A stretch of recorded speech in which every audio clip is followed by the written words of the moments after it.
Hey guys, Brittany here with Tech Tip Tuesday. Today I'm going to show you how to upload a video to YouTube from your phone. So once I have my video recorded and edited, I'm going to come down here, choose my YouTube app, and you'll notice a menu at the bottom of your screen.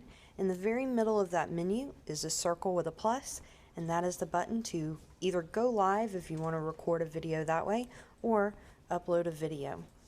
I'm going to select my video, and then I'm going to be able to do some editing here in the app if I want. I'm going to add my title here. And of course you have most of the same features you'd have if you uploaded directly from YouTube. You can add a description, you can choose what list you want to add it to. And then I'm going to hit next and upload. And that's it. It's as simple as that.